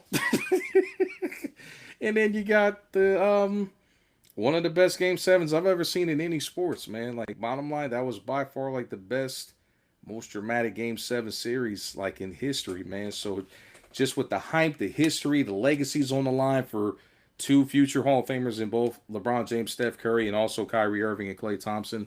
A lot of epic moments, man. A lot of pieces, man. It just really came down to who wanted that joint more. You got the excuses for the Warriors winning in 2015. You got people trying to say that there was some excuses for the Cavs then. Yeah, I understand they lost Andrew Bogut, not a factor, but I think it was the best finals in NBA history simply because of the entertainment, the legacies that was on the line, and I'm sorry, bruh, winning a championship in the city of Cleveland against an all-time great Warriors team that clearly ranks among one of the best teams we've ever seen in league history with that death lineup of Curry, Thompson, Green, Barnes, Iggy. I mean, it was must-see TV, brother. I don't think nobody can make a legit argument to argue against that or give me one that was more entertaining or more epic than that. But the floor is yours, Zay. How do you feel about the 2016 finals? And is this one the best ever? I think when you look at the totality of everything, right? I don't know if you can go another direction, right? Right? Simply off of, like we stated before, they go down 3-1 in the Western Conference Final. They fight back from that. Yep. They go up 3-1 in the finals, and they collapse to that. So not only did we submit Bron's legacy by bringing a championship back to Cleveland, so you capture that first finals victory in Cavs history. Kyrie also gets his ring. But what people aren't understanding is, one, optically, we probably got one of the greatest blocks to ever occur in basketball history on the chase down of Iggy. And then you follow that up with, I'm going to say it, the most iconic shot ever made. Step back three on some 2K shit. Step back three. Off dribble, fade, hand and face. Cash. Game 7. So it's up there. But let's play a little conspiracy theories. Ah, shit. Here we go. I'm ready. Let's go. What if this all happens on some, let's do for the greater good, some equivalent exchange? You don't win this finals coming off of the 73-9 win. We let Jordan keep that legacy win. Right? Oh shit. But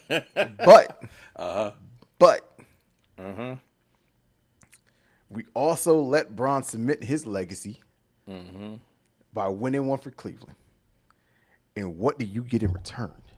You get fucking Kevin Durant in the next two finals. And now you guys are cemented as a dynasty. Because what are the odds in how it's going to go down in flames? All of you go get fucking hurt in the fourth final that you go to versus Kawhi. Everybody got hurt. Oh my god, and I do mean everybody. God, I still remember watching the KD's damn ACL shrivel up and then Clay finally biting the dust right after that. And boy, I ain't gonna admit I was the biggest Steph Curry hater of that finals. I said, look, he can't do it. He can't carry nobody. They got him boxing one defense. They got him, and I was loving every minute of that shit. Even though I'm not the biggest Kawhi fan with his boring ass, but you ain't gotta be. You could be like a Curry hater. At the end of the day, you gotta understand when y'all predicated off of four players and two of the scores are done. Like you ain't got Clay, So you don't got a shooter. You lose KD. Like what else where you always gonna come from? If I'm gonna put two dudes on Steph and say, hey, everybody else beat us, and then on top of that, we know they can defend, and the way they defend is simply like you don't have an answer for when Fred VanVleet averaging 8 points a game, giving you 22 a night in the finals. Yeah. You can't account for that. Not at all. So, but yes, 2016 finals is absolutely the greatest finals series in NBA history. I don't know how you could argue against it. You know, outside of you being a fan of another team, like, you know, it might be people to be like, oh, the culmination of seeing the lob, the whole way that the Lakers got there with Shaq and Kobe on the second run, and I'm a Laker fan. I'm not doing that. Like, even though how satisfying the two-peat was after, like, people got to understand, like, they always, well, he had Powell. Look at the rest of that roster. Like, look at the rest of that roster, and look at who he went through to get there. He went through. How are we talking about? Oh, so many he went through Hall of Famers on the path to that ring. So, people can make that type of argument. It may not be their favorite, because this is subjective. Yeah. But for what it's worth, 2016 finals, when you look at everything that it gave you, it featured 7 Hall of Famers, Hall of Fame players. You can also go get a Hall of Fame coach out of that. So 8 Hall of Famers, arguably, in one series. Actually, yeah. I'll say 8 because Lou Wade goes to the Hall of Fame. I mean, Bron, Kyrie, Love, Curry, Love, Klay Thompson, Dre, like, might have an argument for Iggy possibly, you know. Because he won Defensive Player of the Year. He won Defensive Player of the Year. He won a Finals MVP. Finals MVP. He got, 3 finals? He got 3 rings. Yep. I think he's going to be a borderline Hall of Famer. Yep. Like, so you got 7 to 8 Hall of Famers in that. On the court, right. Like, yeah, just on the court alone. Legacy moments. Like I said, title for Cleveland. Greatest shot in NBA history. If you don't want to call it the greatest, it's definitely the biggest shot. I don't think there's ever been another game winner. Game 7. There's been a game winner in the game 6. Like if Jordan missed that, they play again in 2 nights. You know what I'm saying? They play again in 2 nights. Exactly. If Kyrie missed that, and it ends it. It's over. It's over. Literally, that's the when they say the fate of the universe, dude, like everything is on the line. There is no tomorrow. You got to make that shot or it's over. Like, that's how epic. And the fact that they ran a switch because they knew they wasn't trying to get Curry to guard him. They made that switch happen and put Curry on an island guarding Kyrie Irving, and the spotlight's been on Curry this, Curry that. He's the best point guard, blah, blah, blah, blah, blah. But boy, when I say there was a version of Kobe Bryant reincarnated, man, just in a smaller frame, it was Kyrie Irving who dreamed of that damn moment, bro. And the one time LeBron said, "Yo, time to shine. Take us home." And had the fucking nads to pull that shit and hit it, bro. That's also the thing. That's also the thing. People don't understand. I don't think the amount of confidence you got to have within yourself to attempt that shot. And I know Curry ain't a great defender, but we also can't act like on that particular shot, it was like the worst defense being played on him. Like, Steph was there. He was there. Steph was there. Great defense. But as what my favorite announcers say, good offense beat good defense. Like, hey, mama, there goes that man. Great defense, just better offense. Like, shit, you know, it's crazy because, like, that's even one of the things even years later that Clay admitted to, like, haunts him to this day, that he didn't fight over that screen. He was like, it wasn't even a hard screen to get over. Yeah, nope. But he just knew what the system called for, so he decided to concede it. But he was like, hindsight 2020, I should have fought over that screen because I knew what. And he said, I knew what they were trying to do, so I shouldn't have let it happen. Right. And honestly, 6'6", probably at that point, the best perimeter defender. The best perimeter defender. He was the best perimeter defender in basketball. Like those years, he was better than. Very strong argument. Like people could say Kawhi. People could say him or Kawhi. Like, but he was the one regarded as like a perimeter defender. It was him. Like, I think he had the highest, like the lowest points per game average against people guarded. Like he defended. Hey, tell me no love for first team all defense. The grandfather Tony Allen. No, because Clay was also first team all defense though. Like so. Point. He was first team all defense. Like that's why he was regarded as that, like perimeter defender, like 6'6", and was Tony still in his reign that year though? Because wasn't Tony like 14 though? Something like that. Yeah, I think it's that's what I'm saying. Like at that time, I think it was Clay. I think Tony was like 14, and maybe 15, definitely 13. But yeah, I think he was on the tail end of that because he was on the tail end either way. Like, yeah, so you spin it. But yeah, like so. Clay, top 3 perimeter defender in basketball. Fair enough. In the world. Right. Like, yeah, like 6'6", long arms. You got to get over that. Yeah. Because we know Kai is like that, bro. Like, Kai is one of my favorite players to watch. If he was 6'6", if he could do what he do at 6'6", we'd be having different conversations about like how nasty Kai is. So people just don't want to give him the respect because he's 6'2".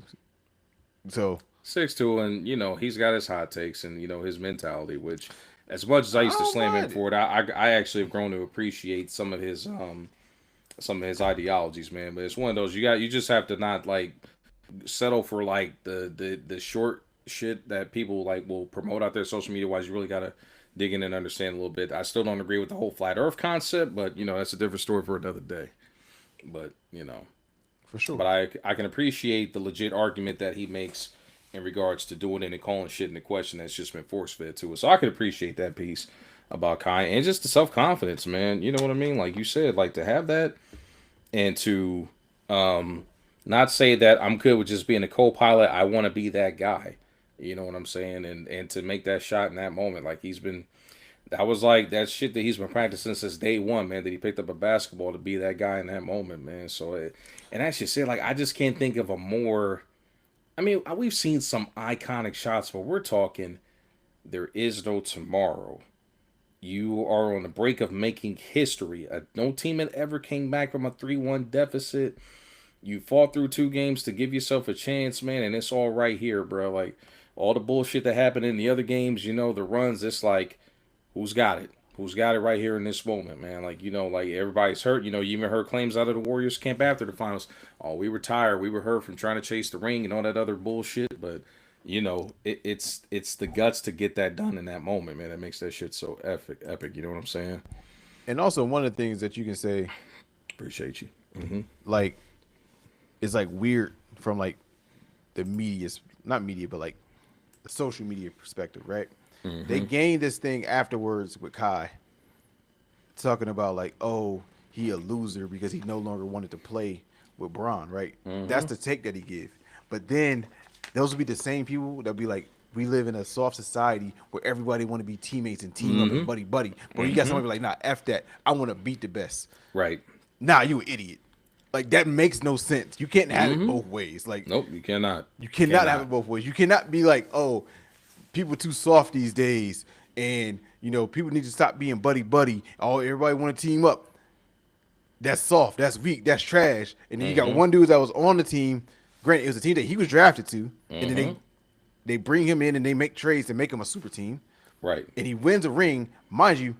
He put up 40 that night and hit the biggest shot in NBA history. And it was like, all right, I've proven to myself that I know I can be a one and lead a team. That's what he's telling himself in his head. Yep. I don't want to be here no more. I want out. Yep. I want to lead my own team. I have a Kobe mindset. I want to beat the best because I want to prove that I'm the best. That That's trash. You weak, bro. That's a weak mindset. You ain't sacrificing for team. What, bro? That's what we on? Like I said, man, I can speak as a person that would allow myself to be shifted with that kind of bullshit narrative that's getting pushed. But after like people like highlight that shit, I can respect the fuck out of it, man. Like because at the end of the day, he did not ask for it to not no longer be his team for LeBron to come back to Cleveland and basically be a second fiddle. He didn't get asked to be put in that position. The shit just so happened to happen that way. And, you go from being the guy, that was there through the good times and the bad times, that, at this point he was basically being pushed and heralded as the next man up in Cleveland, only for that to get taken away through somebody else's. And then like the bullshit narrative, oh man, do you look at LeBron like a fatherly figure and all this other shit? And I don't blame him for getting irritated and giving like credit to his dad. That's a crazy it was thing such to insulting. ask a grown man. You look at him as like father figure. Like, I'm a grown ass man. What are you asking me? Like a father figure? Oh man. And that's where I get annoyed at with the media. Like that's just such a trash question like that's the like people want to talk about like Mugs clout chasing. That's clout chasing right there in that moment. At its finest. At its finest, man. You looking for a bullshit reaction with a bullshit question. Like that was just garbage, bro. Like I was so annoyed, like even thinking about that. Now I'm like you could have said big brother, mentor, fatherly figure. Like get the entire fuck out of here with that bullshit, bro. Like no, you're not gonna son me. No, hell no. So like he responded the best way that I think you could have, like with father, class. Yeah, father figure. No, I have a father. That's Cedric Irvin's my father. Last time I checked. Like what? Like man, it was so trash. Like, I just don't know how you respond to that other than the way that he did. Like it's crazy to me. No doubt. But I will say another piece of that, man, like, and this is where I think that it was another key moment during that finals too, man, that really kind of shifted that. I know this was just during those post-game interviews, and Clay's infamous quote that might have been the turning point in this whole thing, when they were talking about the whole like scuffle between LeBron and Draymond, and him getting hit in the nuts and all the jaw jacking going around back and forth. Clay coming out talking about, I guess he got his feelings hurt, and boy, when I say I ain't like that, when I say Lathanos was activated in that moment, oh man, like just his response, man, the laugh, and he's like, so hard to take the high road, man, so hard. And I understand, bro, like just like you are busting your ass and giving everything you got, 40 points tonight, and it's not enough, man, like why? Why? You got the foot on the dog's neck, man. Just finish the damn job. Why are you giving somebody that legendary, that kind of motivation, bro? Like, ooh-wee. Like we probably don't get the chase down on Steph Curry with the shit talking afterwards. We don't get that chase down block on Iguodala without that shit happening, if you ask me, bro. No. Like even if you say it's not the best, it's impossible for you to say it's not one of the best. Mm-hmm. So no doubt. If you say otherwise, you're just being a fucking hater. So because Braun was involved in it. So flat out. And then I even think, man, another key piece to that, how big of an impact do you really think that was with Draymond picking up that technical and it basically having an impact on Game 5 and opening the door for Cleveland to get back in that series? I know a lot of people want to say that, oh, well, if Dre would have played, that would have been over with in that series, and but they ain't have, and I get it, man. Andrew Bogut got hurt, and they didn't have no bigs. But it's hypothetical, and they have a point because, in essence, they lose. Okay, I know you said like, oh, Andrew Bogut, big whoop, like whoop-de-doo. Like, I understand you saying that, but like, we also have to like really like look at it. Andrew Bogut was a top 10 rim protector in basketball at that time. Like he was. His offensive game was shot, but defensively. He was a top 10 rim protector, and then you also lose another top 10 defender in Draymond, like, and a facilitator, and really the engine of the team. Like, he's the heart and soul. He's what makes it go. Yep. But to use my quote that fits with so much shit, I guess we'll never know. like because we don't know if this is the thing. This is where you hold Draymond accountable. Stop doing dumb shit and don't get suspended. Oh boy. So this is on you. So no, like I don't. I'll say no. It doesn't have any impact. His impact impacted Game 5 by his dumbass actions, and he just has to hold himself accountable for it. So Yep. we'll never know if he plays Game 5 if they survive Game 5. But We as never quiet know. as but as quiet as it's So kept, that's if he on cause Draymond, and Draymond got to eat that. he does. And just in the same breath, if it wasn't for him catching fire in Game 7, the Warriors might have got ran out of that building. As quiet Not as it's Mike. kept. Not Mike. Not Mike. Like I don't think people understand. Like Draymond played one of the greatest Game 7s you'll ever see. Mm-hmm. I think Draymond Especially damn for a near had a tripped non-shooter. up. I think he had like 30. He had like 32 or something Looking like that. looking it up. Like I know he was like I know he at least had 27 at one point. I can't remember, but I'm looking it up right now. I got you. like I think he had like yeah he had and I think he had 8 boards, 8 rebounds. I think he hit 6 threes. Like Draymond went nuts. 32, 15 boards, and 9 dimes in a 93-89 loss. And 6 of 8 from downtown. When the Splash Brothers was like not knocking them damn threes down, brother. Like Draymond, like, he more than made up for like missing out on that Game 5. Like he showed up, you know. Yeah. Like, So forget the injury talk and all that shit. Like, now Draymond showed up in that moment of truth, man. Which, unfortunately, there's just been an APB out for his damn jump shot since then. But 'cause I don't think we've seen him go and shoot that well from the field since that damn Game 7. no, But he played the game of his life in a losing effort. Like yeah, he did everything that he could to looking at him like, help me, niggas. basically, like I'm like man, like he said, I'm going down, brother. I don't give a damn. Like, hey, I need help, nigga. But Like nah, you getting oh 32 man. from Draymond, you don't you're that team. You're not supposed to lose if Draymond's giving you 32.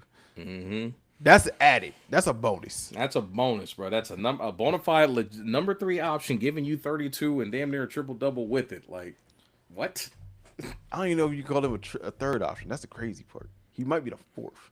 Like Take your because pick, yeah, because I know you got Iggy and you got because it really is by committee. I guess it's like a rotating third option because shit. I mean, him, Steph, Sean Clay. Livingston, like, It really, I would say, really, Livingston was the third leading scorer, I think, on the team. Like one for you kids that's out there, one of the cleanest mid ranges in Midi NBA history. Maestro. Like, like, The one time we're smoking on mid is tolerated in these parts. You hear me?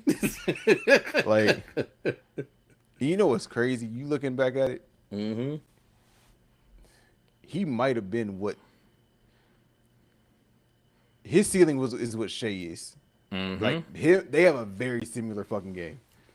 Very similar. Like, But Shea has a little bit better ability to shoot the yeah, three. But as far as like that mid range game, mid range, facilitate polished. 6'7". Yeah, like Can get to the bucket, like long guard, like yeah. that was supposed to have been his ceiling. Is what SGA is. But hey, I guess we'll Big never know. facts.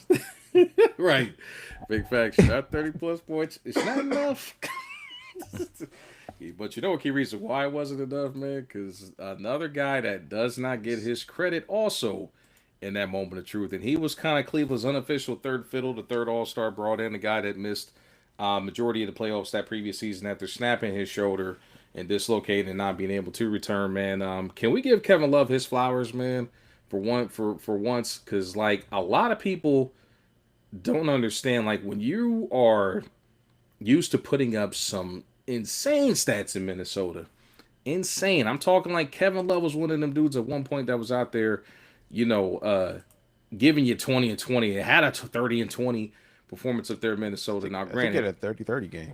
I think he did have a 30 for 30 game. So he had that ESPN 30 for 30. Like Kevin Love, like was one of them dudes at one point. Now, granted, you might be able to make the empty stats argument, but at the same time, like, bruh, when I say your man's was a rebounding machine, but was not a rim protector, could not guard his own shadow defensively.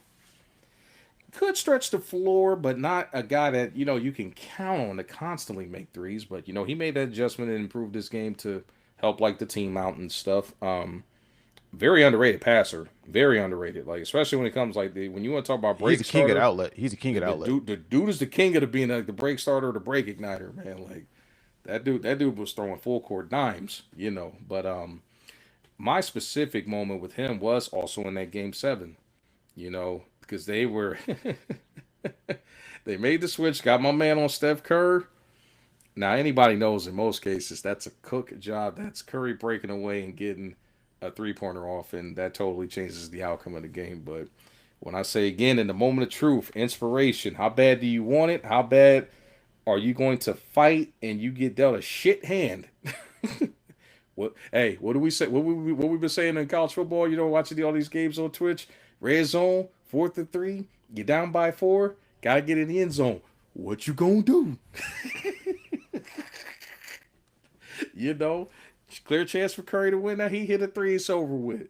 Yeah, they got the pick and roll switch. You're terrible little defense. Got 2 anvils. Got the anvil 4s on his tennis shoes. What you gonna do?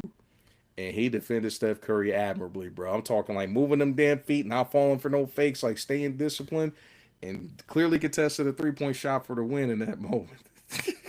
Come on, bro. Not the Rui moment, bro. Come on, man. Bro, like I'm really looking at as we talking, looking at Kevin Love's stats in mini. Bro, his third year he was averaging 20 points and 15 rebounds and followed that up with 26 and 13, and then only played 18 the next year. It was 18 and 14, and then came back from the injury and averaged 26 and 13 before getting traded to Cleveland. Bonafide double machine, bro. Bonafide. So yeah. Now I know I'm on the record for saying like he put up a shitload of stats and that were kind of worthless because obviously Minnesota could not make the playoffs during them years, and it being like basically being in an overloaded Western Conference. I mean they just virtually had no chance because he legit did not have a 2, 3, or even a 4 option out there. It had a bunch of flawed guys that couldn't do it. But no, man, Kevin Love was a key piece of like the game changing and just like again stepping up at the moment of truth and really showing how much more valuable like the ability to stretch the floor as a big man did as well too. You know what I mean? Because again, granted, the Warriors did have a guy like Andrew Bogut, but Bogut was no perimeter threat at all whatsoever. He couldn't help stretch the floor. There's a reason why they had to go to the death lineup to be able to go on crazy runs and basically outpace teams just due to working that strategy of 4 out, 5 out, and working the perimeter and constantly keeping teams on balance to adjust, man. But nah, big shout out to Kevin Love. He don't get enough credit for not only just accepting that he was the third man role and that he was going to not necessarily be playing at an all-star level in that system, but see, getting that's it done. the thing though. But people, where I don't like the disrespect for Love, like for K Love, because people are like, well, bro, he trash. He went from averaging 26 to 16. I'm like, y'all realize he went from averaging that, but he was the first option to now being relegated to being a third option. Like it's a big difference from being the first option on a bad team to the third option on a good team. So you saying contender on top of that. Like you thought he's gonna get more shots than Love, I mean than Kyrie and Bron? You're crazy. So like you're crazy, bro. And of course, yes, ruling moments is a thing. We should put it on the fucking t-shirt and patent it. Like the ruling moments is famous, and we talk to you about this all the time. You're the king of it, and we love you for it. It's part of who you are. It's a part of your charm, sir. Oh man. Oh god. Love is a Hall of Famer. And through all this suffering through depression, playing through depression. And another thing that was not highlighted enough, and I'm shout out to him for coming out and being an advocate for like a mental health awareness, especially when it comes to depression, something that is very heavily overlooked in general, for sure. But yeah, man, especially playing in a city like Cleveland, brother. Like, like no offense, man, I'm an Ohio one and all, but brother, you cannot pay me enough to move to the city of Cleveland. Dog pound. Shout out to the Dog Pound. The Dog Pound can stay in Northeast Ohio. I will take my 2 hours away with slightly better weather here in Columbus, but boy.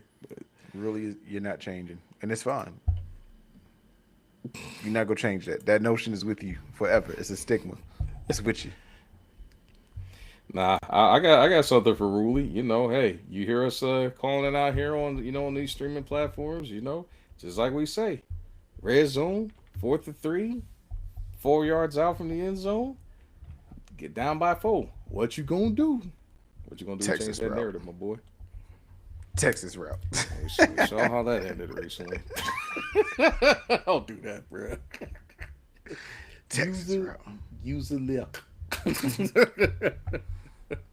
Highly recommended to everybody, but no doubt, man. But nah, I definitely would like to get everybody's opinion at some point, man, about your thoughts, man, because we're gonna be posting clips about this, man. Us talking about it again. What's your take on our final segment, man, of us discussing the 2016 NBA Finals between Cavs, Warriors, LeBron, Steph, Kyrie, Clay, Trey, Kevin Love, the crew. What are y'all's thoughts on where this ranks among all-time NBA Finals? And don't worry, we are not done talking about it because I'm sure y'all gonna bring up some very good examples. But as far as this panel goes, I don't think you can find one better. No doubt about it. So, Money's asking, how's Night City been treating you, my boy? It's always a fun time in Night City, man. I just wish it was multiplayer. Talking about Cyberpunk. Yeah, I figured that's what he was talking about. A new little net runner build that I'm working on. So okay. For those that know, they know one of the greatest games. Once they got it right. I was gonna say once they finally got the glitches out, brother. Because Cyberpunk at one point, I'm like, you gotta be shitting me. Is this your king? I'm on my 4th playthrough. That's crazy. I need to finish my first one. Shit. Two of the builds got 90+ hours in them. Yeah. Oh yeah, I'm like that. I'm like that with it. You sound like me on Arc Raiders, my boy. Like. Yeah, I think it go 40, 90, 92, and now this one. So I'm about 6 hours into it. No doubt. Definitely. Yeah, like I said, I still got to finish my first one, man. One of these days I'm going to get back to it whenever I can decide whatever my third game going to be outside of, 4th game outside of 2K and our graders and God, that damn college football, which I'm sure I got a game here to take care of here in a little bit. College ain't going nowhere. Nowhere. We've been deprived of it now. Remember I told you, like I said, right before that game came out last year, I was like, man, there's only one game that might be able to pull me away from 2K, brother. And I think, it's hey, back. man, and I already declared it, fellas. So if y'all didn't hear it, on 27, when we enter that gulag, y'all better not even fucking look at North Dakota State's way or South Dakota State's way. Yep. If they supposed to be in the game, I will be head coach of the Bison. And if they don't got them, I may just go to the MAC with Sac State. But, yep. So, nah. We'll see. You and Akron or Kent State? Nah. I'm gonna do a real get it out the mud with next year. I'm going like a 1 or a no star. I'm doing that. Get it out the mud, baby. We gonna see, brother. Oh man. I backed away from the Delaware smoke this year, but I ain't doing it next year. I'm going with South Dakota State, or I'm gonna be a Bison, or I'm gonna be a Hornet. I'm going one or two ways. Y'all heard that. You heard it here first on the Chris Logic podcast. Zay says he's going half to no star. And I don't think I'm leaving. I think I'm gonna build them up. Oh, you gonna have to leave at some point. Pipeline alone, but we gonna see. I got something to prove. I got something to prove. Oh shit! It's a challenge. It's the challenges within the game. I'll tell you what. Do that and make your alma mater Delaware while you at it. Why not? Make it Toledo. That's Toledo. Good God. I feel that. I can respect that, man. I might make my alma mater Ohio while we at it. Shit, I might join you. You see, Money. I can't be like you with South Alabama, because I bring home jewelry. This guy. I bring home jewelry. Fucking guy. The bane of my existence. I bring home jewelry, man. Yeah, that's it. Don't yeah, we gonna see, man. We are going to see, cause buddy, I bring home jewelry. I hear you, brother. I So, hear you. I'm still and I searching for don't my first. expect that to stop next year. Oh, and for all y'all out there, we got something interesting for y'all on college football 27. So y'all be prepared for that little wrinkle come to Dynasty next year. We gonna find out who really good or not.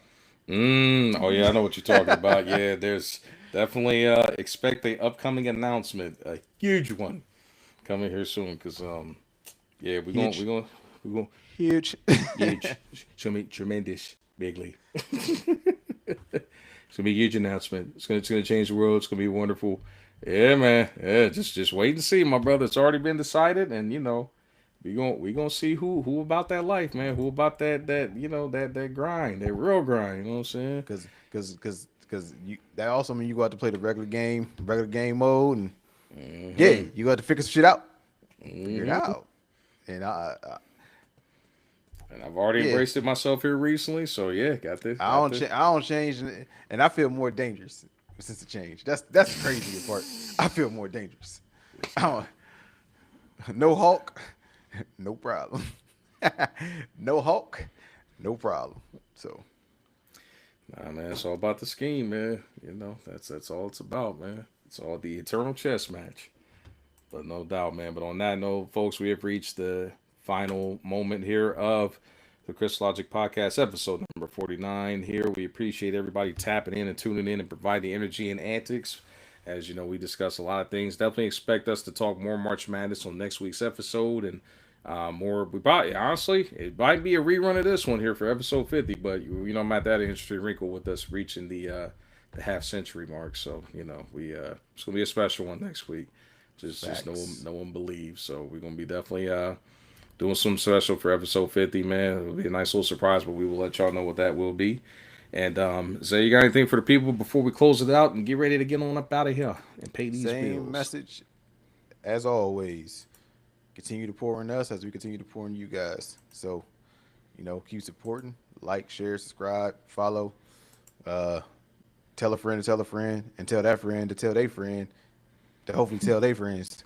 So we can all be friends. You get what I'm saying? But nah, Take that, take appreciate you that. guys. Nah, no diddy, no diddy. Definitely. Hashtag no Diddy. So yeah, continue to pour into us, and let's continue this movement. No Let's doubt, make it something man. special. Y'all heard the man. Be sure to like, subscribe, man. And if you don't know where to find this, man, you see it right there at the bottom of your screen, Chris Logic Podcast. You can find us on every social media platform out there, at least all the relevant ones anyway. So, but again, we appreciate the love and support. Y'all continuing to tune in. We are going to holler at y'all for next week's special 50th live episode of the Chris Logic Podcast. This has been your boys Frost and Zay. We're going to catch y'all next week. Peace. Peace.